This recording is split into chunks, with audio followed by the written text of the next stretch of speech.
I say it for the same reason they put warnings on packages of cigarettes, and fighting Chael Sonnen may be hazardous to one's health. In a time when fists spoke louder than words, Chael Sonnen talked his way into the biggest fights. He drowned Anderson Silva in a storm of ground and pound.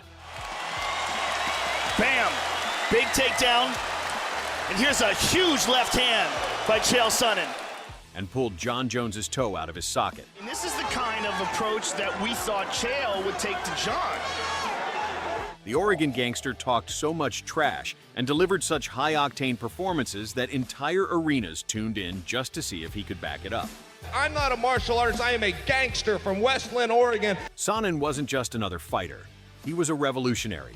And this is a deep dive into his undefeated and undisputed tale of greatness. Born in 1977, Chael Sonnen grew up in West Linn, Oregon, where he suffered the harsh realities of being a young one from an upper-middle-class background. And I've seen things and been through things that somebody like you in your little pearly loft couldn't even relate to. There was years where my father didn't even make 100 grand, or barely made 100 grand, and sure, we had a maid, but she only came twice a week. What do you think happened the other 5 days? Despite his struggles, Chael started wrestling at age 9 and got better year after year, becoming a state runner-up at West Linn High School. After high school, he went from Brigham Young University to the University of Oregon, likely chasing better wrestling opportunities. There, he really made a name for himself, earning All-American honors, placing second twice in the Pac-10, winning 2 Dave Schultz Greco-Roman tournaments, and even snagging a silver medal at the 2000 World University Championships.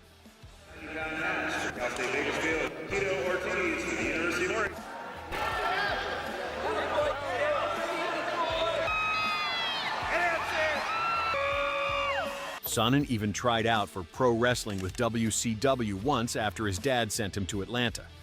Yes, I went and did a tryout. I did a pro wrestling tryout.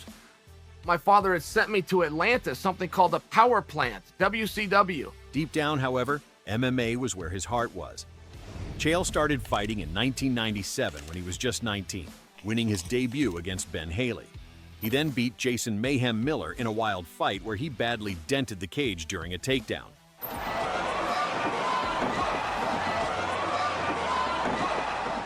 Chael went on to bag 4 more wins before running into a tough loss in 2003 against Trevor Prangley. Chael didn't let that loss get to him. He kept sharpening his skills and fighting in different organizations, always staying focused on his dream to become the undefeated, undisputed GOAT of MMA. In October 2005, Sonnen got his shot in the UFC, stepping into the octagon to face former IFC light heavyweight champ Renato Sobral at UFC 55. Despite high expectations, Sonnen faltered badly as he tapped out to a triangle choke in the second round. Looks like he's got a triangle here. He's caught! He got him! But afterwards, a great show of respect between these two. Not one to back down, Chael bounced back strongly. He got his revenge on Trevor Prangley at UFC Ultimate Fight Night 4, beating him by unanimous decision and settling the score.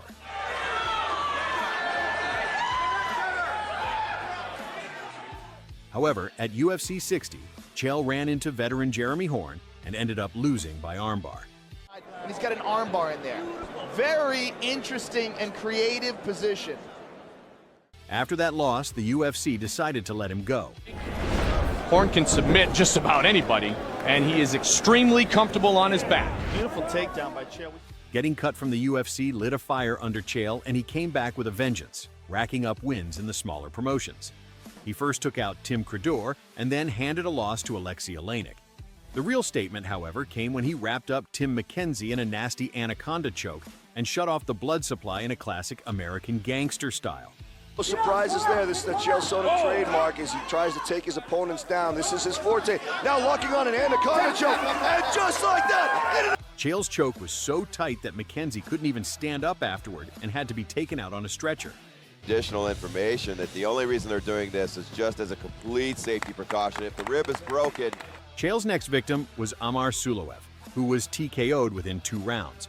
Punches, he's locked up, no defense. Oh, he gets about 7 in a row. He's gonna stop it. With 5 wins in a row, Chael earned a shot at the WEC middleweight title against Paulo Filho, where things were going his way until he got caught and ended up giving away his arm. Filho didn't waste the chance and cranked it hard and forced Chael to tap out. He's also our champ. Phenomenal jiu-jitsu guy, and he's added to the fact he has heavy. A few months later, Chael got his revenge as he dominated Filho from start to finish, beating him from pillar to post. But since the belt wasn't on the line that night, the win was nothing more than a consolation. I've been working with a great strength and conditioning coach.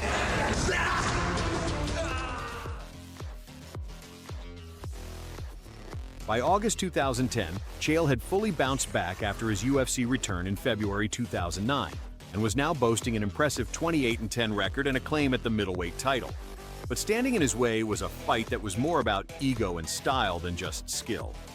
The middleweight champ at that time, Anderson Silva, wasn't just a champion. He was a nearly untouchable legend in the world of MMA. I don't wish Anderson a bad life. I'm going to take his belt. I'm going to hurt him real bad in 2 days. Knowing this was his shot to make it or break it, Chael took full advantage of the microphone, using his words like weapons to build the hype and stir the pot. I want to talk about respect. I don't do that stuff. I'm here to fight. Okay, this is a fist fight to me. And you can talk mixed martial arts and you can bow and do all this crap you see in the movies, but when you're done with it and the guy in the shark stew gets done saying our names and gets the heck out of the ring, I'm going to get in a fist fight on Saturday night in Oakland, California. Chael's confidence was on another level pre-fight. I'm not in here to get the silver medal or say I one time fought in the main event in the UFC. I'm here purely to win the world championship, period. And it doesn't have a lot to do with Anderson. Getting to beat up Anderson is just a bonus. Even Dana White knew that the West Linn, Oregon gangster meant business. Crazier thing about what this guy says is I think he 100% believes it. He believes everything that he says. And I think that he's going to go in there and go after Anderson on Saturday. Chael Sonnen came into the Anderson Silva fight as a huge underdog, but left as a star. Right from the first round, he shocked everyone by rocking Silva, taking him down and dominating him with relentless pressure and ground and pound. For over 4 rounds, Chael bullied the champ like never before, so much that some thought the fight could have been stopped early. But just when it seemed like Sonnen had the biggest win of his career in the bag, Silva snatched victory from the jaws of defeat with a late arm triangle choke. If only Chael had known the rules better. As far as the first fight, this is the truth. That was a misunderstanding of the rules. And the way I thought it worked was that if you tapped, you lost that round. So I thought what they would do is they go to a judge's decision, they go 4 rounds to 1, and we go home and I'd be the new champion. And if anyone had explained to me that stops the bout in its entirety, I would not have tapped. So really it's been more about just educating yourself on the rules this time around. And it was a complete misunderstanding. In his mind, Chael had only lost 10 out of a potential 1,400 seconds, and for that reason, he believed he was the champion. In some parallel universe, you can hit a man 300 times, he wraps his legs around your head for 8 seconds, and they call him the winner. On the streets of West Linn, Oregon, that is not the rules. I am the middleweight champion.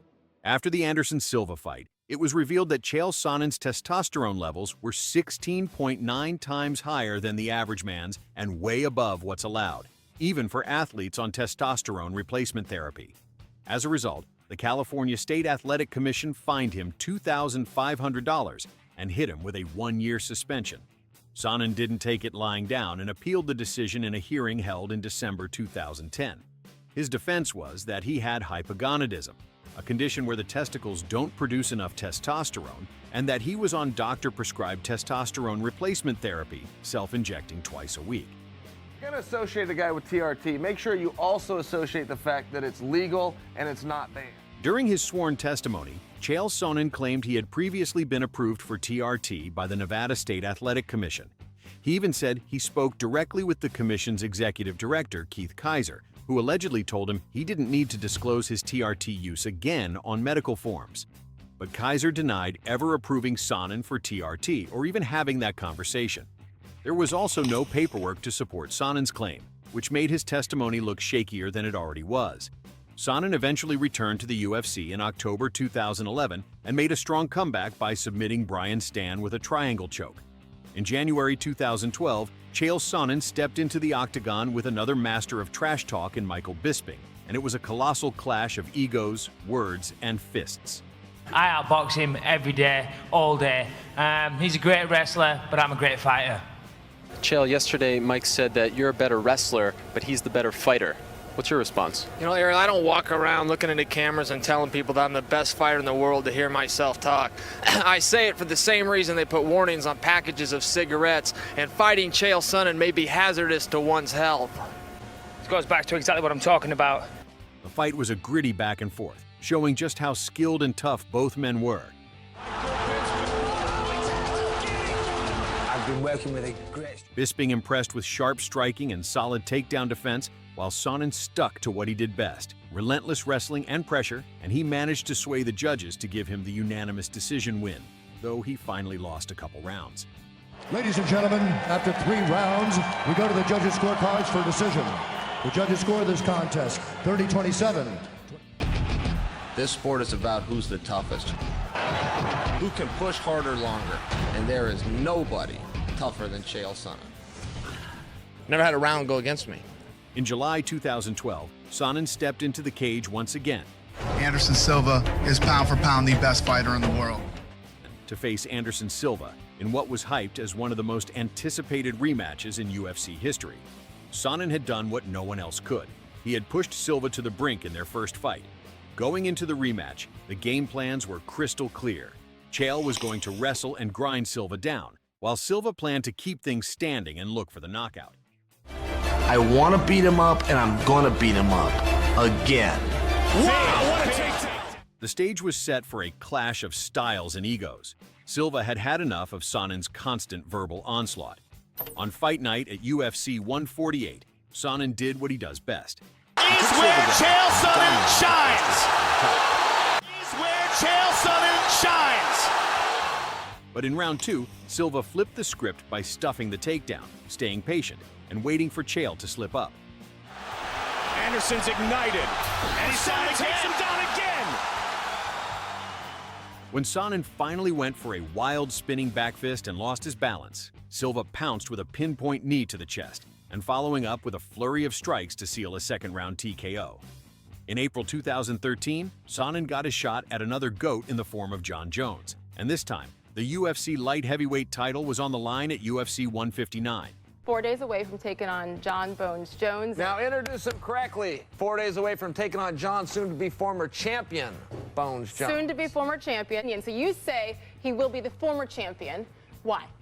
Because he's running headfirst into Chael P. Sonnen, the most dangerous man in the history of time before time was even created. I got the arms, the charm, and I'm bringing the harm, and we're coming to Newark on 4/27 at 7 p.m., 10 in the East End, only on pay-per-view. Sonnen had originally stepped up on just 8 days' notice to save UFC 151 and fight Jones after Dan Henderson pulled out with a knee injury. However, Jones turned down the short notice fight. That move led to the UFC canceling an event for the first time ever.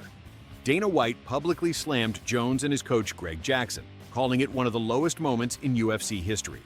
Though the fight didn't happen then, the rivalry simmered until it boiled over months later at UFC 159. He's dealing with Chael Sonnen. Jon's the best, but Chael's even better. You know what? Chael's not too bad. I've gotten to know the guy, and he's not too bad, but that's not going to stop me doing what I got to do to him in April.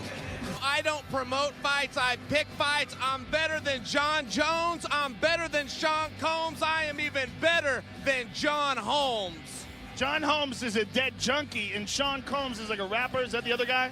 Don't bring up old business. The course is current events. FX Ultimate Fighter just before Justified Tuesday night. Is finally about to happen. Jon Jones. Chael Sonnen. UFC Light Heavyweight Championship is on the line. From the very start of the bout, Jon Jones took control, surprising everyone by out-wrestling the wrestler, taking Chael Sonnen down multiple times and dominating him from the top. Oh, Chael's swarming on as Jones. Big knee. Looking to finish this fight. Sonnen, known for his wrestling, had no answers as Jones rained down punches and elbows. The fight didn't even last a round, and Jones finished it with a vicious ground-and-pound flurry, forcing the ref to step in. And still, the undisputed UFC light heavyweight champion of the world. I've had a lot of fights and they haven't all gone my way, but I've only been beat up twice, and that was number 2. And it's frustrating, it's tough, and that's it.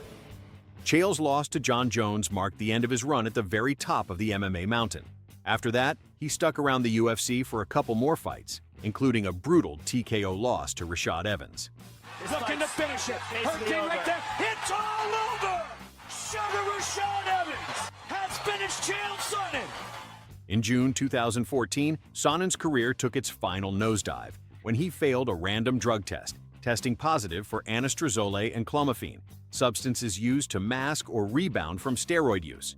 Sonnen claimed it was part of a transition off TRT, but the timing was damning as TRT had just been banned. The hammer came in the shape of a second failed test, this time for HGH, EPO, and more. With the walls closing in and public trust crumbling, Chael waved the white flag.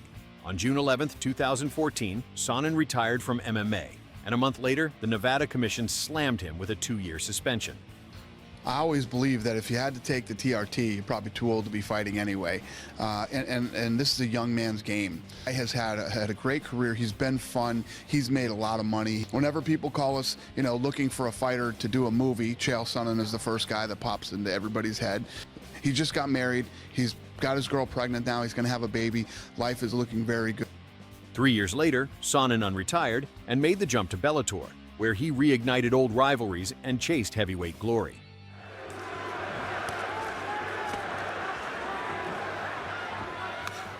He outpointed Anderson Silva You up, tries to throw you on your head. That's not the right thing for it to happen, but I got to be. And Quinton Rampage Jackson, but was stopped by legends like Fedor Emelianenko and Lyoto Machida. Chael, the American Gangster. Sonnen, the Dragon Machida. That Machida knee was the final nail in the coffin, and the legendary career of Chael was done, not the way he would have wanted, but the way it was perhaps always meant to be. In reality, Chael Sonnen was never the most skilled or decorated fighter. In fact, he was far from it. He was a journeyman with more grit than gold. But when it came to selling a fight, stirring the pot, and turning the mic into a weapon, he was truly untouchable. Sonnen laid the blueprint for modern MMA showmanship, making it cool to talk trash with flair and intelligence. Without Chael, there's no McGregor, no era of fight promotion as we know it. He may not have held the belt, but he did his part no less than a champion. Where do you rank Chael Sonnen among the greats of the game? Let us know your thoughts in the comments. If you liked the video, please subscribe to our channel and turn on those notifications. Thanks for watching, and we'll see you in the next one.